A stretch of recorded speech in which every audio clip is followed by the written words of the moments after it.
pretty much every day you'll get rice. In like American meal, if we would have like bread on the side, or if we'd have like pasta or like anything, it'll just be rice. So just imagine it being rice. One of my favorite dishes that we got a lot, so that's why I came to love it, is called shoyu chicken. Shoyu means soy sauce. I remember like my first dinner, like, pass the shoyu, and I'm like, like I don't even know what that is. So the shoyu is soy sauce. So they have this like soy sauce chicken, and it's just like boiled in like soy sauce, and there's like some ginger in it, and it's really tasty, and you just eat it with rice. Another thing they love is spam musubi. So it's like rice with spam on top and then wrapped in seaweed. That's super good too. It's like how we have like peanut butter and jelly sandwich. We like send our kids to school with that. They have spam musubi. So yeah, rice a lot, shoyu chicken a lot. They have this one thing called lao lao, and it's kind of like, it can be like any meat. It's like a meat wrapped in like taro leaves, and then they like bake it for a really long time, and that's super good. I remember the first time I had it though, I didn't even know what it was. So they like put it on my plate, and it's just like this like blackish greenish like lump, and I was just like, I'm like looking at my companion, and I was like, I'm like watching how everyone else is eating it, and I was like, okay. I had no idea, and I was like trying to figure out what it was while I was eating, and I was just like, this could be like seaweed, and I don't even know what this meat is, and I was just like so scared. And afterwards I was like, what was that? What did we eat? And she explained it, and I was like, oh, that's not so bad. Like, and so from there I came to like it more, knowing what it was. Like next time I saw it, I'm like, oh, okay, I know this.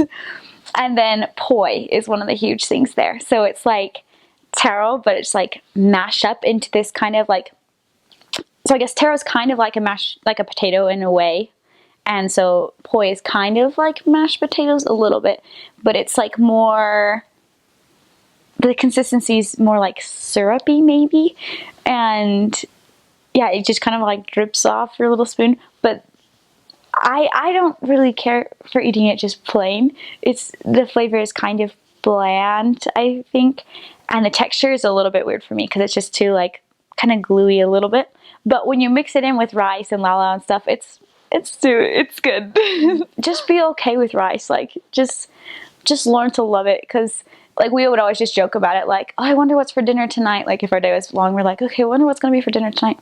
Rice. Like just have fun with it, like joke around with it. And I came to love rice a lot more because of it. Yeah. I had like this tiny little bite. We went to this Filipino restaurant one time, and they're like, eat this and then we'll tell you what it is. And I was like, and so they weren't like super like set on us eating, like it wasn't just like, here's your portion of this food, eat it. But it was just like, everyone was just eating little things off of the center of the table at the restaurant. So we're like, okay, so everyone just kind of like tried a little bite. And afterwards they told us it was ground up pig's face. So I'm not sure, I got a tiny bite, so I don't know if I like had the actual ground up pig's face, but that's what the dish was in general. So it didn't taste that bad. It just was like, that's meat. Like, and then they had this like cattle ranch kind of, and they went in the morning and they got some guy cow part that you wouldn't necessarily want to eat at all. And they just like chop it off, fry it up, and then we're like, yeah, we'll try that. That'll be fun. We took one bite. We're like, okay, that was great. Like, thank you for that experience.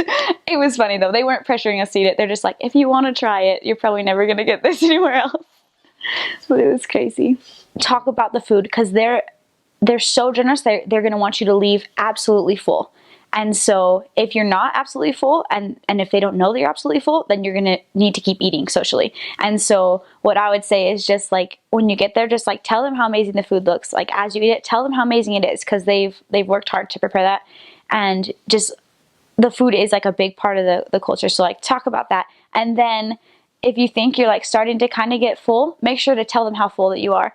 Because if you don't, then they're going to think that you're still hungry, and they're going to keep serving you, and that's great. But then eventually you'll get to the point where you can't move, and you're going to be really full. And so just be like, wow, like this is so good. I am so full. And then the thing is that a lot of times with Polynesian culture, full doesn't necessarily mean you're going to stop eating. So they say you don't eat until you're full, you eat until you're tired.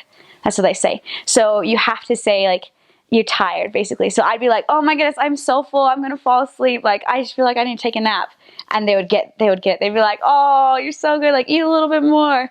And then one other thing, I didn't know this when I got there, people would be like, oh, kanak attack. And I was like, Like, was that something I have to pass on the table? Like, I don't know what this is. So kanak attack is basically like what we'd call like a food coma. Like, just when you eat so much that you want to sleep. And so sometimes we say that too. We're like, oh, I'm so full, I'm gonna have kanak attack. Like, and that's just, then they get it. They're like, oh, she can't eat it anymore. So then you just like finish up what you have. Always take off your shoes when you go to someone's house.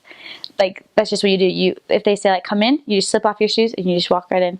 Like, it's just tradition. That's the culture. And I don't know, so we thought about that sometimes, like my companions and I, like maybe it's because there's a lot of like red dirt, but we don't really know. That's just what everyone does. There's a lot of respect for the elderly. That's one thing they say. Like, I remember going to like this little wedding celebration and they're like, okay, everyone get in line for food, kapunas first, like all the older people first. And there's just such respect for like grandparents and parents. Don't freak out if someone tries to hug you. They're just gonna give you a big hug and a little kiss, and that's just the culture. It's actually really cute. I really like it. Well, like, don't not eat the food. That's really important. Like, food is love. Learn how to use chopsticks. I don't know if you don't know, because that comes up sometimes. Sometimes you'll be given a fork, sometimes chopsticks, sometimes nothing. And just go with it. Just like have fun. Native Hawaiians are like the best ever. So first of all, when you meet someone for like the first time, just expect to get kissed. Just on the cheek, it's just like the greeting. You just meet someone and when you're saying bye, you're just like aloha, or when you just meet them, aloha, and you just give them like a hug and just like it's like a kiss on the cheek. And it's just so, everyone's just so willing to embrace anybody. Like, I never felt like just like shunned because I'm like not from here, but they just embrace you and they just welcome you in. They're so generous. They'll give anything and everything to you, especially food. They're really, really good at showing their love.